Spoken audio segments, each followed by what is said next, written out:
Back to Jwiztv. Quick update on Texas singer David. Initially, when they found his Tesla had a body in it. The body was not identified till yesterday. We was hoping that the body wasn't a female, just because we was already trying to put the pieces together, because he had a song called Romantic Homicide. The body was identified to belong to a female, a 15-year-old at that. Her parents reported her missing 2 years ago at the age of 13. So let's run this clip. Y'all give me your thoughts and condolences to the family.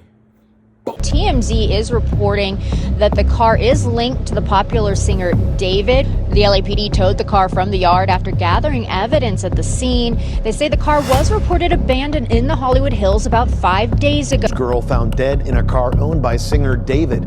So what inspired the hook, "In the Back of My Mind You Died," is kind of like the storytelling aspect of the lyrics that came before it, in a way that it builds up to the big moment where she died in the back of my mind. Like, I didn't kill her physically, but in the back of my mind, she died. And I didn't even cry, not a single tear. I've seen people online take different meanings and interpretations from that one part of the song where it's like it's their past selves that's dying. And they're not even crying about it because they're evolved, they've become better people, or have killed addictions and other different stuff like that. So I think it's very powerful in that way too. I wanted you to feel the emotion in this part of the song, not just to repeat the hook, but to say it in a different manner with the same feeling that the first part of it conveyed, which was in the back of my mind, but then you think that I'm gonna say you died, but I say I killed you. So it's not like the thought of her is gone by itself was something that she did, it was something that I decided to do.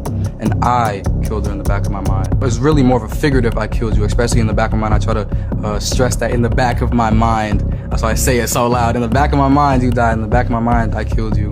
KCAL's Nicole Comstock went to Lake Elsinore tonight, where the young girl's family reported her missing last year.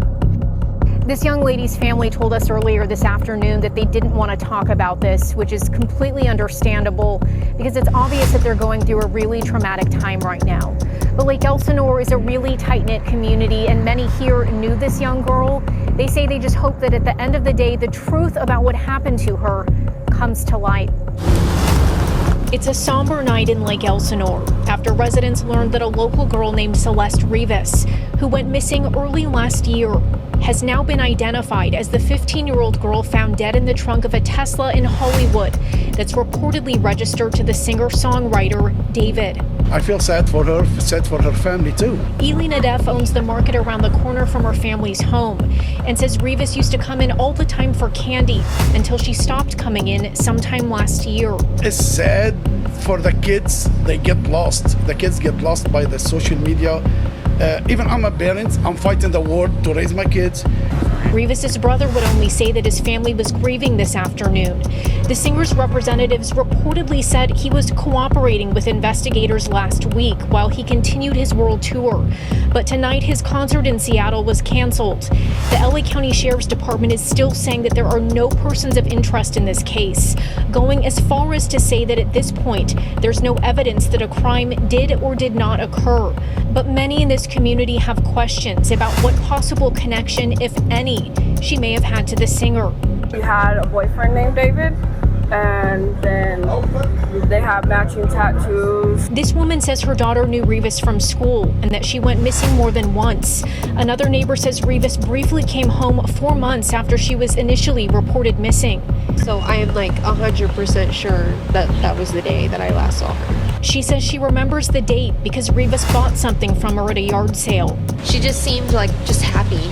Like, oh my God, look at this, look at that. The Riverside County Sheriff's Department says Rivas was initially reported to them as a runaway and that she wasn't located during a search of the area. And we heard that Rivas went to school at Lakeland Village, so we reached out to the Lake Elsinore Unified School District, and they told us in writing, in part, that they were heartbroken to learn about the tragic passing of one of their former students. Reporting in Lake Elsinore, Nicole Comstock, KCAL News. Is that it is literally right where we know that the car was towed from. So remember how this all happened, as you heard from Nicole. The car was towed from the Hollywood Hills. It wasn't until it was at the tow yard where the body was found. So if we go back to where the car was towed from, tonight, There's a presence of Los Angeles police detectives that are out there. We can see them in their plainclothes suits. We also see crime scene techs. It appears to be centered at this home. Sky Cow was able to get a peek before it got dark, and we can see the garage door open, and we see what appear to be crime scene techs going in and out of that garage. There you see it right there. You see the door to the home open on the inside. Another Tesla with the front open right there inside the garage as well. To be clear, LAPD has not said tonight if this investigation is related to the investigation of the girl's body being found, but they are like less than 100 feet away from where it was all found. So this is all happening in the same neighborhood.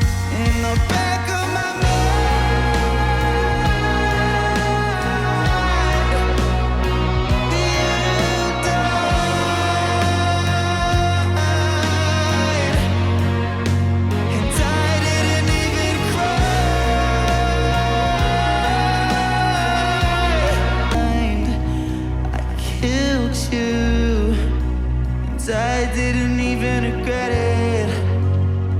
I can't believe I said it.